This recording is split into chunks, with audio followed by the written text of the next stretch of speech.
is Dwayne Haggerty, and I'm President and CEO of Heritage Works. And welcome to our virtual ArchiTrek. And before we start off on our tour, I'd like to tell you a little bit of information about Heritage Works. Heritage Works is a historic preservation nonprofit based in Dubuque, Iowa. And at Heritage Works, we see historic preservation that has intrinsic value for a community, but it also has community for its value for its economic development potential and also as community development. But we really have three prongs to our mission. One is which we help people do actual historic preservation projects. We also do education and advocacy surrounding historic preservation issues. But then also we help for vocational training opportunities. We help bring those vocational training opportunities to Dubuque. But with our education mission, we saw an opportunity to provide information about important architecture and history of Dubuque. And it was really a great fit with the Dubuque Museum of Art, because we really do see art, architecture as public art. So we partnered in 2017 with the Dubuque Museum of Art to create this ArchiTrek program. And ArchiTrek is really a way of providing information to people about historic architecture in Dubuque and about the history of Dubuque, but then also getting people out on foot to experience this architecture and this history up close and in person. And so we typically have done these presentations, of course in person, but with the coronavirus threat, we really do have to provide different ways of getting that information to the public. So we are engaging on these virtual opportunities, and we hope to get back out into the community and do personal tours, but until then we will be providing these virtual opportunities. So with me today I have Jason Nices, who has, those of you that have been involved in ArchiTrek before, Jason is a great tour guide, and so Jason will be joining us today on our tour. Jason, introduce yourself and tell us a little bit about yourself. Oh, hello everyone. Welcome to our tour today. Those of you who have been on tours with me before know that the best way that I think to experience architecture is actually to get out on the street, go inside the buildings, go around them, and really experience them. That's what they were meant to do. So we are trying to replicate that same feel with our ArchiTrek virtual tours, and we hope that you enjoy this experience. Although we can't actually see the buildings in person or can't take you through them in person, one of the advantages we do have is we can use archival photos and interviews and other things that we can splice in that are actually harder to do on guided tours. So hopefully you'll enjoy this enhanced experience and get a new appreciation for these buildings. Architecture is art that we all can enjoy as public art, as Dwayne mentioned. So I really think you're going to enjoy learning more about the history behind the buildings, the people who designed them, the people who commissioned them, and hopefully sometime soon we'll get to bring you all back out on the streets of Dubuque to learn more about historic architecture all throughout the region. So today our first virtual ArchiTrek tour is at Eagle Point Park.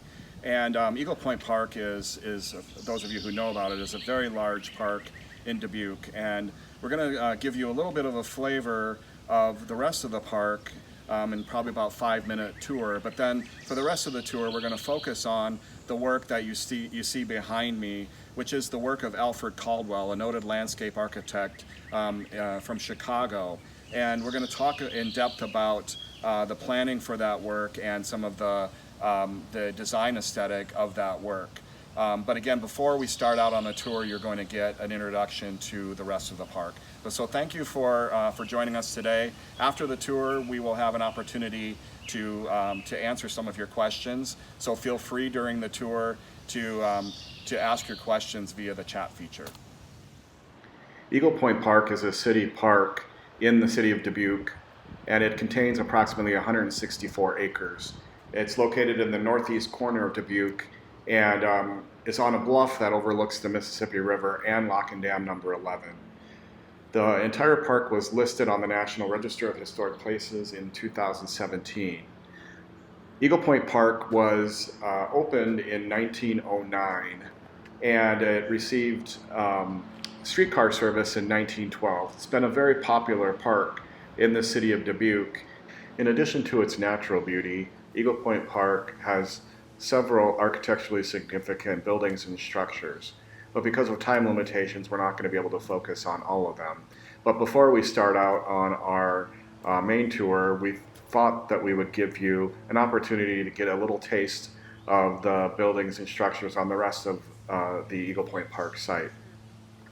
The Log Cabin Pavilion is the southernmost pavilion in the park, and it was constructed between 1937 and 1939 with funding from the National Youth Administration, a Depression-era program. As you can see, it's designed as a rustic cabin. The Shiras Memorial Pavilion is located on a prominent outcropping that overlooks the Mississippi River. It was built in 1920 as a memorial to Judge Oliver Perry Shiras, who was one of the founders of the park. It's open-air pavilion in the Mediterranean style, characterized by rounded arches, a stucco facade, and red tile roof. The open-air pavilion is one of the first post-World War II improvements to Eagle Point Park. It is also one of the largest structures or buildings in the park. It was designed by local architect Paul Rossiter in 1954. It's characterized by native limestone, fireplaces and piers, and laminated wood trusses, which support a tongue-and-groove horizontally placed deck. The bandshell was constructed in 1958 and designed by the local firm of Rossiter and Ham. It has a limestone structure and a cantilevered roof. For the last 2 decades, it has been the home of the Tri-State Wind Symphony. The next pavilion is the Eagles View Pavilion, which is the newest picnic building in the park. It was built in the 1970s, and its architectural style is a postmodern take on rustic architecture found elsewhere in the park. The oldest shelter in the park is the Riverview Pavilion, and this pavilion was constructed in 1912, and it was designed by architect John Spencer. And the architectural style is arts and crafts or craftsman. And the Riverfront Pavilion, it exhibits several features of that style. The overhanging porches and the pillars that are made of what I would call river stone. And it really has a kind of wide open feel, and it's also constructed with natural materials, the stone, the wood, and it has this really shallow roof. While we're here, we are able to go in the inside of the pavilion, so I will take you in there right now.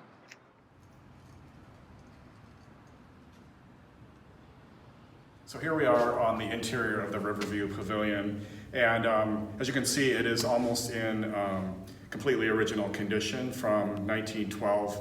Again, kind of wide open space. And it gets lots of natural light because it has so many windows, but then also you're able to get a lot of ventilation. So when this is being used for picnics, you can open up all the windows and you can have wind kind of coming through, open both doors, which would provide a cross breeze, and then of course all the windows that provide the natural light.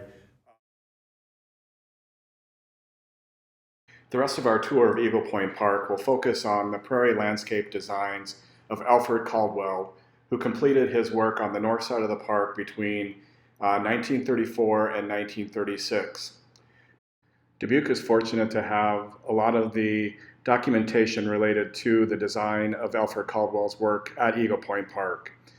It also is fortunate because Alfred Caldwell came to visit Dubuque in 1991 to revisit his work after almost 60 years. So some of the video footage that was taken during that visit will be interspersed throughout this program. Through these video clips, you will see that Caldwell's genius also came with an interesting personality. It's very, very good, and very good architecture. I think so. I congratulate you, Alfred Caldwell. Alfred Caldwell became a nationally renowned landscape architect who was known for his prairie-style designs during his early career, and then later his modernist landscape designs. But the Dubuque project at Eagle Point Park was essentially his first large-scale project. After Dubuque, He moved back to Chicago and worked for the Chicago Park District, creating landscape designs for many of Chicago's park, including the National Historic Landmark Lily Pond in Lincoln Park in Chicago. Caldwell began his career by associating with Jens Jensen, the noted landscape architect who was renowned for his prairie style of landscape architecture. In 1934, the city of Dubuque received a $200,000 Works Progress Administration grant to renovate and enhance Eagle Point Park. So at that time, Dubuque wanted to get the advantage of government workforce. But the federal government would not give a workforce to any city, county, state where there is not efficient management. They have to be convinced that money is going to be well spent and not frittered away. Glenn Brown, who was then the elder member of the park board, a knowledgeable man who knew something about parks, he got in touch with somebody he knew in the Chicago Park District and saying we would like to appoint somebody to be a superintendent of parks at Dubuque. Can you give us any person who is a possibility that we can investigate? So that through him, I received this letter. And my friend said, write a letter to them. And so I wrote a letter to them, to Glenn Brown at Dubuque, Iowa. They replied positively and they said, will you come to Dubuque, we will pay your fare and so on, put you in the hotel. We want to talk to you. I said I can come on a Saturday, I have to work otherwise. So I came on a Saturday. And we got in the car, they drove all around Dubuque, all these little parks that you have. And finally up here, asking, what would I do to this, and what would I do with that, and what would I do with that? Which of course you can't answer like that, but you can make a plausible answer, and that's about what I did. But they were much impressed. Caldwell was hired by the city of Dubuque and came up with a design that he called the City in a Garden. The concept involved a plan for the entire park that he hoped to execute over a number of years. Caldwell's designs won numerous awards and also attracted the attention of Franklin Delano Roosevelt during the 1936 presidential campaign. And you know Franklin Roosevelt came through there. Yeah. He stopped his car right there. And Mrs. Roosevelt got out and went through the buildings. She came back to me. She sat in the car beside him, and the reporters came around him. Not the reporters of Dubuque, the reporters of the United States. Because it was a presidential campaign. And this is what he said to the reporters. This is my idea of a worthwhile boondoggle. Yeah, right. Alfred Caldwell was let go by the city of Dubuque not long after that visit for what was likely personality differences. Everybody fired me, dear. Everybody did. You fired me in Dubuque. I didn't. But if What Caldwell left Dubuque was a masterpiece of landscape architecture that has stood the test of time. Now, finally, let's take a walk through Caldwell's work. Well, Caldwell, again, was very inspired by the Prairie style of design. And when we say Prairie style, there are several elements that we are going to see repeated throughout all of the Caldwell pavilions. First of all, there's a real focus on horizontality, and you can see the horizontal layers that are created by the stone. There's also a heavy influence of the natural environment upon Caldwell's design. So the way that the stones are laid is meant to look very naturalistic, not too pre-planned or designed. Even though to make something look very random like this is very hard. Like, it's a lot harder than it looks. But you can see the way that the stone is laid out. It just seems to be extending right out of the side of a bluff, right across the road and into another pavilion. So it really gives the sense of flow and horizontality. Then all of the lines that you see on the buildings themselves are horizontal and unbroken. So it really gives the sense of a low-slung, horizontal prairie style, just kind of extending out off of the bluff. We do see some vertical elements that are laid out. They're very regular, they're very repeated, but even those the windows and things you can see are done in ribbons that seem to extend all the way out unbroken across the plane like that.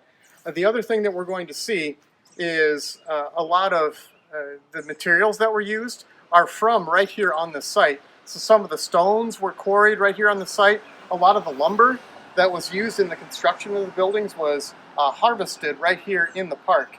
So there's a real tie and sense of place in everything that Caldwell did on the site. So the centerpiece of the three buildings that Caldwell designed is this bridge building that you can see here extending right across one of the primary roads for the park. And this consists of two different buildings that are joined by a bridge across the road.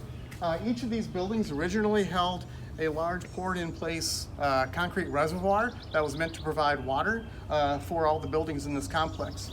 But you can see here, across the road that way, there was a concession stand and a beer garden veranda, and then you could cross on this bridge promenade to this other building across the road, and then there's a staircase that came down and kind of opened up into the more naturalistic landscape of the rest of the park.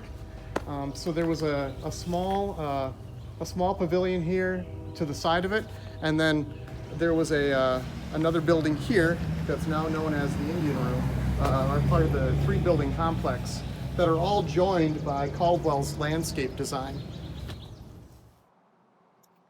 So we're now inside the stone shelter house, and which is now known as the Indian Room, largely because of these Indian-inspired paintings, the Native American-style paintings you can see that have been semi-preserved behind plexiglass up here around the top of the ceiling.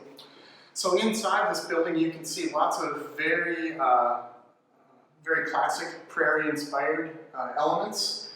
If you look up at the ceiling, you can see there's some wood trim that kind of frames out some voids. There used to be some light fixtures up in the ceiling there. Interestingly, the fluorescent light fixture here was not original. There would have been some other incandescent fixtures up there. But having those voids kind of framed with wood trim was very common. A common thing you would see in a Frank Lloyd Wright or a prairie-style inspired building. The wonderful native kind of living stone kind of coming down. And this room that we're in now is organized around a fireplace or a hearth, just like you would see in many of Wright's homes. Caldwell designed these wood screens and the benches that flank both sides of the fireplace. And you can see just the very interesting stonework that we have here. Very masterfully laid native limestone around this giant stone. And even here on the mantelpiece, you can see that there are some really cool details carved into it, almost hidden away and waiting to be discovered. So, characteristic of lots of the work we're going to see today, the more you look at the stonework on these buildings, the more you discover. Originally, in this larger room, there would have been a large table here that Caldwell had designed. That table is now in storage at the Dubuque Park District, so it does still exist, but it's not here in place. Caldwell did design a lot of the furniture that we're going to see on the tour, though, including park benches like this. And once you start, or picnic tables, once you start looking at these tables, you can see there are lots of really interesting details that make them look more designed than your typical picnic table. As Jason mentioned, one of the aspects of the design for Alfred Caldwell was he incorporated as much as possible some education and training for the people that were working on this project. Since this was a Works Progress Administration project, the purpose of that program was to train people in the Depression to get new skills and new experiences so that they could be more employable. And so, as Jason pointed out, the kind of the carving details in the stone. Alfred Caldwell was trained. He was trained in his experience as a stone cutter and a mason. So he taught local people how to do stone cutting, and he was always very proud of himself for accomplishing that. He felt that he could train kind of everyday, ordinary people to become artists, and he was very proud of that fact. So we would cut it. This is wonderful for the guys doing it. And it gives them the sense of the meaning of their own life, that they have the power to do something, that they are not just somebody's push around. And we had not just old guys, masons, then I trained 2 or 3 young men, and they became very, very good masons, 3 of them. I often wondered what happened to them. They were like artists. You don't remember their names? Yes, they would sit, we make these overhangs, and I would say, now Charlie, when you make that, stick that out there and look at it. See what it looks like. And so we had when we were way up on these vast scaffolds, the guy would have this thing and he would lay it. Look at that one, Mr. Caldwell, is that all right? I said, well, that's not bad. Maybe it would be better if you pulled it over there. Look at it, try to judge it. So they stand back like they were artists and study it. I think that is great. So in the same stone shelter room, we just came upstairs into a smaller room that's kind of separated off, that's got its own hearth that uses the same chimney as the hearth that we saw down on the lower level. But here we see even more of those details that Dwayne was talking about. You can see how these archstones have some incision around them where the artisans and the masons were practicing their craft. These really interesting little stones, all incised around the edge and carefully laid in these really almost Mayan-inspired designs, laid down here. And here in the mantle, more of the artisans practicing their craft. Just really, and almost hidden away. Unless you come upstairs and look for these things, you'll never see them. So one of the purposes of the stone shelter building was as a restroom and a shower house for the adjacent tennis courts. So you can see the original staircase coming down from the tennis courts over these flagstones that Caldwell also would have designed. Again, very naturalistic, kind of asymmetrical stonework going on here. We come up to the entrance to the shower house. Right here in the soffits, we see more of that very characteristic wood trim, kind of framing out parts of the stucco. And then, as we enter in here, this originally would have been the restrooms and shower room. So it's still a functioning restroom, but you can see that the Prairie School elements still continue on here onto the inside with this lovely kind of vaulted ceiling and the wood trim kind of framing it out. Now let's explore the what's known as the pump and storage building. After it was built, these were used as tool storage in this building, or in this half, and then there was a pump room down there. But let's look a little bit closer at some of the architectural details, because they really are very elaborately designed structures.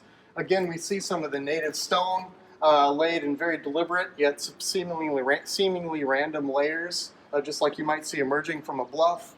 We've got the characteristic long overhanging eaves and really beautiful detailing on the carpentry and the masonry. As we go inside, you'll see that Caldwell actually used some pigmented concrete here, some red and green, to add a little more life to the structure itself. Again, the room is focused around a hearth. This one is pretty simple in its design, but you can see it's got some of the thinner horizontal stones mixed in with some larger, more naturalistic shaped ones.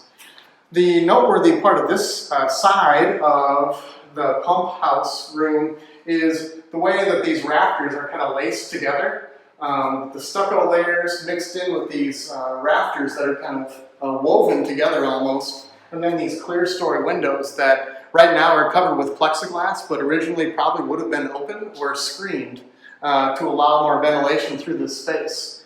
Caldwell, for the most part, designed these buildings to be used year-round. So you would have a fireplace so it could be used in the fall or the winter, but then you had ventilation and like these ribbons of windows, all of which could be opened to allow fresh air to come through in the hotter months. So as with a lot of Frank Lloyd Wright's architecture, the pathway to discovery and kind of seeing what's around the next corner is part of the interesting thing about Prairie School design. So let's go see what's in the old pump room. Again, we have some of the random stones kind of mixed in with the jutting horizontal layers, kind of mimicking a more naturalistic style. As we come in here, you'll see this room is a little bit smaller, but again, focused around a really big hearth, which has some wonderfully done stonework, like a really cool asymmetrical vent, this large stone here, and even some of the remaining ironwork that was used to help these be more functional cooking spaces. This is all original, although it is in kind of poor repair. Coming around through this large stone here, you can kind of see that it even has some big fossils in it, really giving it a kind of a sense of mystery. And this little angle look is kind of just tucked back in here. You can see this ribbon of windows here too. Each one of these little rectangular windows is operable, and you can open them all. And they're really delicate and precise in a way that, and the craftsmanship is just really amazing. You can imagine how much air and things would be flowing through here if you were able to open up all these little casement windows. So we're now in the back of the veranda room and showcasing another one of these big hearths that is clearly the centerpiece of this side of this building. Again, the whole hearth is focused around this giant stone that has these wonderful fossils in it. And we also have some of that signature incising here along these large mantle stones. And we just saw that video of Alfred Caldwell talking about how he really wanted these buildings to be a place where masons could practice their craft. So we're continuing to see a lot of this work, and this is kind of the place where he decided to actually talk about that. So I think it's an interesting example of some of that craftsmanship. All laid out here, there's a really interesting vent that kind of plays alongside this giant stone, which adds a lot of visual interest to it. And these hearths are all functional. So if you rent one of these buildings or having a picnic here, you can use these hearths, and they are functioning.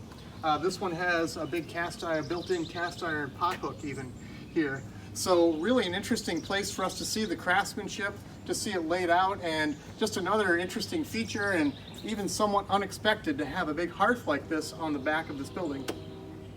So here on the south side of the bridge building, more of this characteristic Prairie style, horizontal focused masonry at the base of the bridge building, the ribbons of windows, the stucco work with the wood lath kind of through it. You can also see a little bit of the structure of the building, the big bolts that you can see at the bottom there that are tying the building together. And then over here, it passes over the road. And this is the bottom of that bridge room. And you can see that the structure of the bottom of the bridge, there are some big beams that flank the edge, but a lot of the structure is actually these end-laid planks that extend the entire length and are sandwiched together that provide a lot of the strength and stability of that. So we'll check for traffic here and go across to the other side.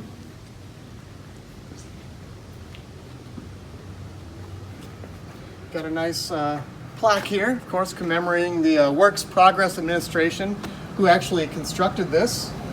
And as we go into this space, in a lot of, especially in Frank Lloyd Wright's Prairie style architecture, you were going on a pathway of discovery through unexpected places, and he was really using the spaces themselves to move you along a path.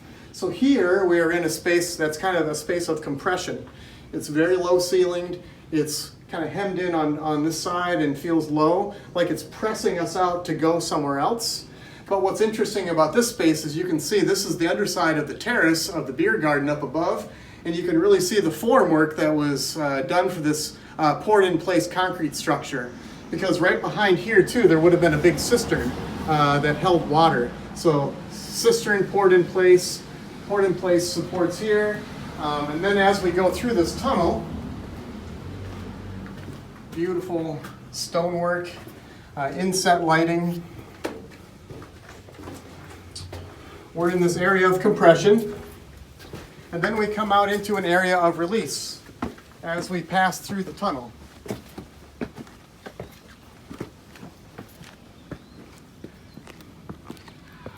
Now, as we get to this side of the bridge complex, you can see here that the bluffs are just beyond the top. The river bluffs are just beyond the top of this little ridge. But the bridge building itself, you can see, is not built at the highest point of the park. It's actually built down from the side of that hill a little bit, which was also characteristic of some of Frank Lloyd Wright's work, most famously at Taliesin, which isn't that far away from us here in Wisconsin, where he also set Taliesin slightly down from the peak of the hill, kind of in deference to the natural landscape and letting the building flow more naturally out of the side of the hill. So here, on this end of the bridge room, would have originally been designed as a concession stand. So the workers kind of coming out here and the patrons sitting on these benches. About 10 years ago, there was some restoration work done at the park because this area had been enclosed off, but they opened it back up and kind of recreated the feel that it would have had as a concession stand. These large planks that you can see are probably about 1.5 inches thick, are made out of wood that was harvested here at Eagle Point Park. All right, so now we're going to go explore the interior of the bridge complex that kind of spans the road here. So we just saw the concession stand. This area here was envisioned to be the kitchen space. So the kitchen would have served the concession stand, which is right through those doors. In this space, we also have a few of the reconstructed benches and picnic tables done in that same Alexander Calder style. This one in particular is really interesting, the way they've kind of reconstructed it in a very Prairie style, craftsman style form. So this would have been the kitchen. Through here, this is the space that would have been kind of a dining area. And you can see it's also got that same kind of domestic feel that's very, very characteristic of the Prairie style. Obviously this giant hearth, and the way this stone kind of bows out, and there's a little alcove right here. You can almost imagine a little stoneware pot with some dried prairie vegetation coming out of it. Really an interesting, very good characteristic of this style. This little area right here is kind of a transition, maybe a waiting room or a little entryway before you go into the dining area. Coming out here, we have the outdoor dining space, kind of a veranda or a beer garden type space that connects right into the entire space. We also, at this point, get to see some of the really interesting woodwork that was done on here, on these railings. And you can see that each one of these little architectural elements is just a stock piece of wood that's been sawed and miter cut into these interesting shapes to tie everything together into these really interesting Prairie style forms. So this is all connected together again, all joined together. We can go right onto the bridge from here. You can see this is the top of the bridge. And as we enter the bridge space, you can see how long it is. And what's really interesting about this is, as this envisioned as a place where you could dine or have picnics and things, all of these windows can open and they're all screened. So if all of these windows were open, you can imagine how breezy and airy this would be. It's got some really great indirect lighting features that are all very interestingly cut out. You can see that this is kind of a jigsaw shape cut out, and not only does it have these little triangles cut out, but there's kind of a bevel where it actually comes out in a three-dimensional shape, adding a lot of texture and interest. Each these beams and these light fixtures that almost look like Japanese lanterns here, dotted throughout, really adds a lot of visual, very dramatic space as we walk through. You can see on these trusses here too, these trusses and these beams have really interesting trim work, and the trim actually even kind of pokes down through the beams in a couple spaces, adding a really interesting texture. As we go up onto the bridge, this is when we walked under the bridge. We showed you those end-laid boards that made up the structure of the bridge itself, and that's what we're walking onto right now. And they extend all the way across. And you can actually, even if you're looking down as you go across, you can actually even see between the boards sometimes, because that's all there is as the structure here across the top of the bridge.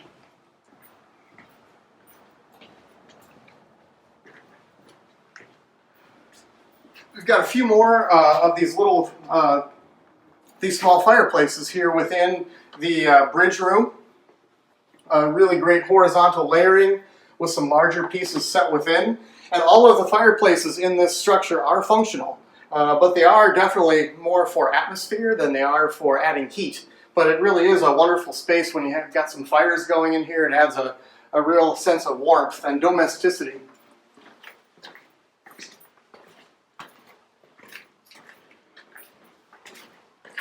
As we come around the corner, there's another wonderful hearth with some giant stones that have that same characteristic incising across the edges of them. You can see that almost all of these stones, even though they're very, they look like living stone, they've been incised in this way, almost this great prow shape. And right up above us, there's an entryway here where there probably would have originally been some sort of a wrought iron ladder or a spiral staircase that would have gone up into this space to a little watchtower that's up above. Down here, we mentioned before that these bridge building structures are on top of large poured-in-place concrete cisterns. This is one of the one of the access hatches to those cisterns right there. We've got a small balcony that looks out over the park. And again, when this park was first built, there would not have been a lot of these trees here, so there would have been more vistas off the edge of the bridge house here. You can see we're right above the veranda building, again, right down below us. These wrought iron railings, obviously, are not original, but were put here for safety reasons, and they do impede our view a little bit, but they're really, it's still a very dramatic space. That same prow shape that we saw on the hearth is kind of carried through into some of the wooden structure here. You can see it kind of poking down, juxtaposed with the stucco here in a really interesting way.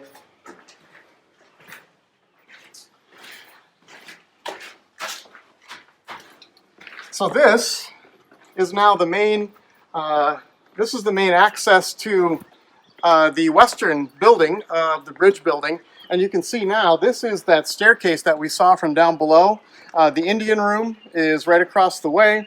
And we saw this, as we exited the Indian room, we could see the staircase coming up, going into the bridge room. You can see up above there, that's that little watchtower space that we saw the access panel for when we were inside. You can really get a sense of where we came across the bridge, how it connects into the kitchen and concession stand building. So really how all of the pieces of the complex fit together. The stonework on the staircase and the building itself, again, very characteristic of that Prairie style and how Caldwell envisioned the masons and the craftsmen working on this space. Large kind of stones set into the horizontal pieces, along with some of these very large, round, almost millstone shapes. There's one very dramatic one there. And there are a couple over on the other side of the bridge building as well, set at the foot of the stairs across the road there, and a few others at the top of the stairs near where the kitchen would be located. So really interesting features, again, a way for the craftsmen to practice their craft and showcasing some of the really interesting characteristics of the limestone, the native limestone that was used to construct the space. So this is the we've kind of gone full circle here and seen all of the main buildings that Caldwell designed on this complex, and you hopefully can see a little bit better now how they all connect together on this really wonderful complex jutting out of the side of this river bluff. So across the lawn you can see the bridge room where we just kind of explored. So we're now walking towards the Mississippi bluff and showing how Caldwell landscaped the entire park. So again, we've got native limestone quarried from right here in the area, laid out in a way that recreates a naturalistic landscape, because we are on a Mississippi bluff right now. But he wanted to engineer it so that while it is naturalistic, it's clearly man-made. And you can see that the different layers of these stones really looks like something you would see emerging out of a bluff along the Mississippi River. And as we descend down, and as you look across the landscape, you'll see that he created different layers. So you can experience this park from many different levels as you transition from one level to the other. And in several of these places, he had designed native prairie vegetation to be planted on these different ledges. So as you're on each one of these layers, you'd be in a self-contained kind of little ecosystem that was almost separate from the one down below. And when you get down below, you'll see what it would look like as you look out of the space. It would have a whole different view of different layers of vegetation layered throughout.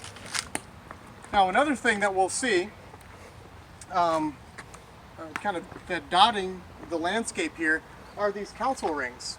And so there are several that we'll see throughout the tour here, but this was very characteristic of Jens Jensen's landscape architecture as well. And of course, Caldwell was very influenced by Jensen. So from this perspective, we're looking out over the lily pond here, and you can hear the waterfall kind of mysteriously emerging here in the distance. We're going to get a closer look at that in a second. But if you look kind of up the way we came, you can see how the perspective that we're at right now creates a whole different viewpoint where you see these limestone ledges kind of seem to merge together. And if the original vegetation that Caldwell had planned for these spaces was still intact, you would see kind of different layers of vegetation popping up right along those limestone ledges, and thinking about how that would look as you look behind you, like in changing the journey that you've come from. So here we're very, very near the actual edge of the actual bluff. The Mississippi is just beyond these trees.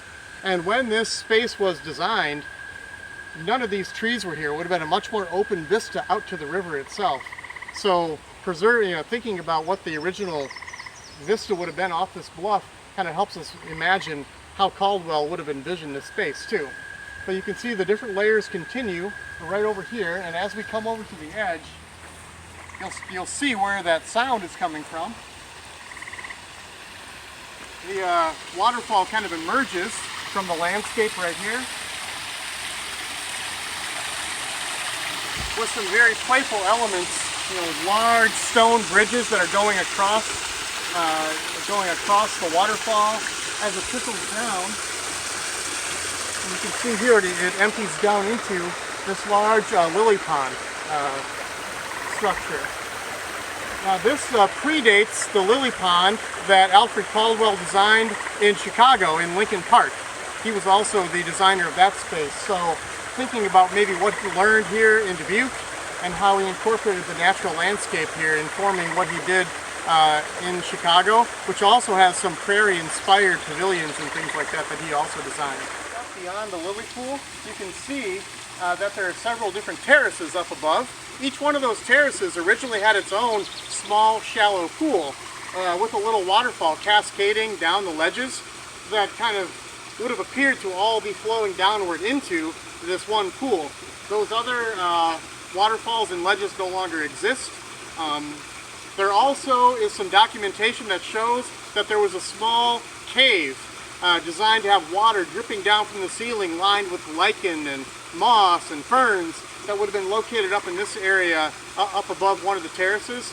We don't have documentation on exactly where that was, but that would have been another kind of feature that would have mimicked the natural landscape while still having this hint that it's clearly something made by people.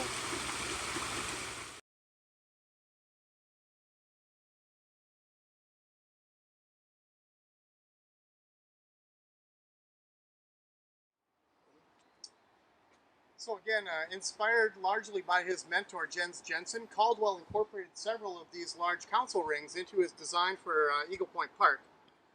Council rings were a very interesting feature because Caldwell felt like they connected to several different American traditions. There was the ancient tradition of prehistoric people gathering around to make decisions and join with their families and share stories and oral tradition that would have taken place in a circular space like this. It's non-hierarchical, like no one's better than anybody else. So the connection between that ancient tradition and American democracy was something that Caldwell and other Prairie School architects were very interested in. The idea of this kind of being an equalizer.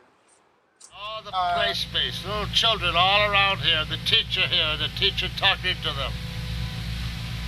That you have a real community here, a real community.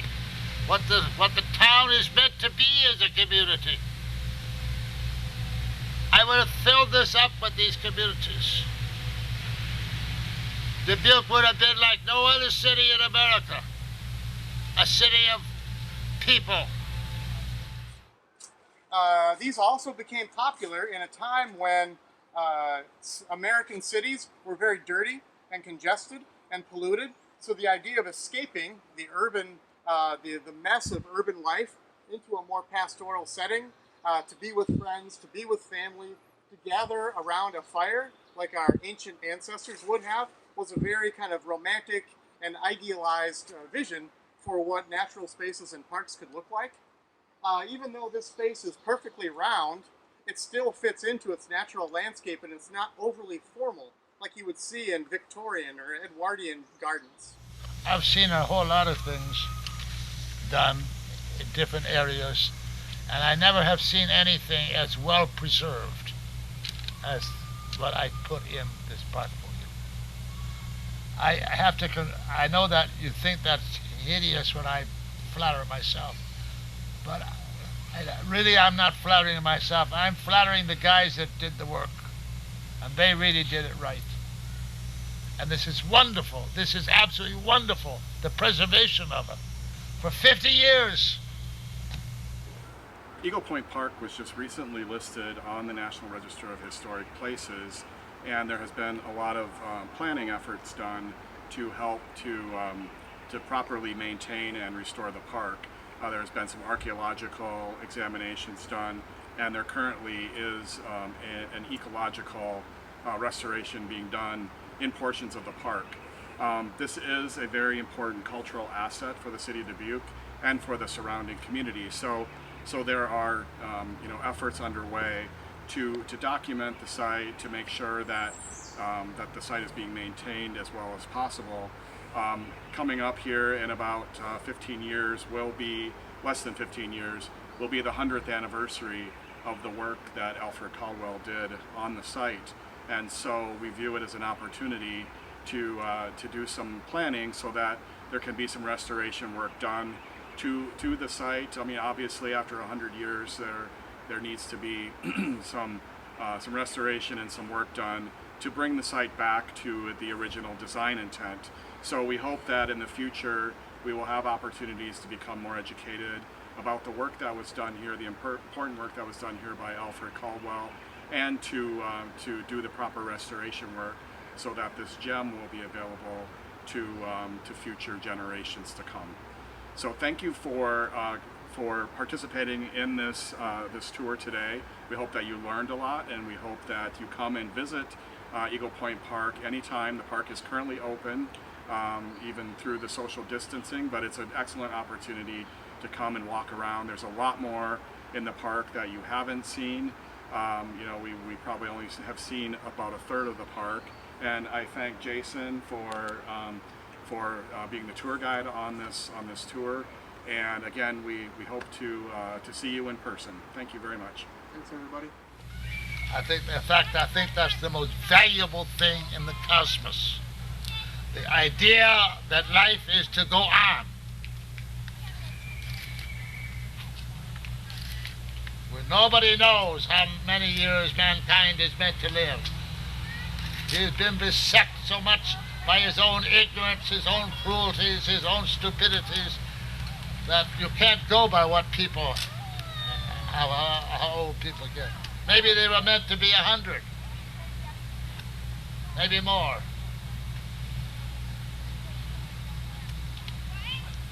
But the real thing is not to live so many years, but to live full and rich in your life, to accomplish something in your life. And that, of course, is what I think about night and day.